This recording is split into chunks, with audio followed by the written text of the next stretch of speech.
René Lévesque, le Premier ministre du Québec, vient d'arriver à Paris pour une visite officielle de 3 jours, essentiellement consacrée à la coopération économique et aux échanges commerciaux entre notre pays et la belle province. Le Québec qui a son Premier ministre et son gouvernement, qui n'est pas pour autant indépendant, il fait partie de la Fédération canadienne. L'indépendance et la souveraineté, ce sont les maîtres mots de René Lévesque, qui fut élu pour la première fois en 1976. Son mandat a été renouvelé en 1981. Et aujourd'hui, il faut bien reconnaître que le Parti québécois s'use un peu et il a dû affronter également la plus grave crise économique qu'ait connue la province depuis un demi-siècle. Le Québec, qu'est-ce que c'est? Les réponses de Maurice Werther. Le Québec est une des 10 provinces qui constituent l'État fédéral du Canada.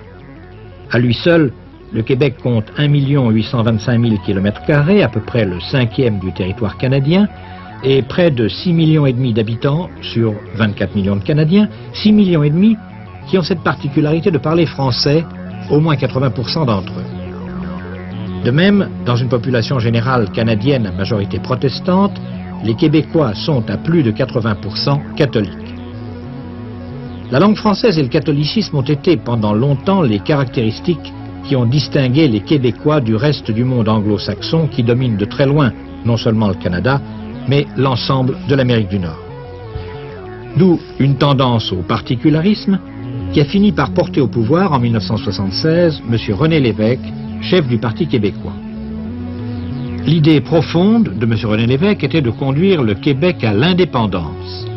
L'idée combattue avec force par le Premier ministre du Canada, M. Trudeau, partisan d'un fédéralisme serré et centralisateur. Le parti de M. Lévesque a proposé en mai 1980 au peuple québécois de se prononcer par référendum sur l'indépendance. Et les Québécois se sont prononcés contre par près de 60% des suffrages.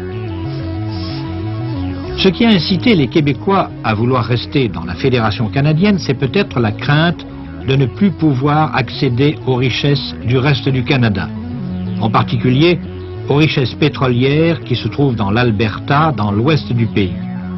Rappelons-nous, en 1980, on était encore sous le coup du deuxième choc pétrolier et très loin de la surabondance d'aujourd'hui.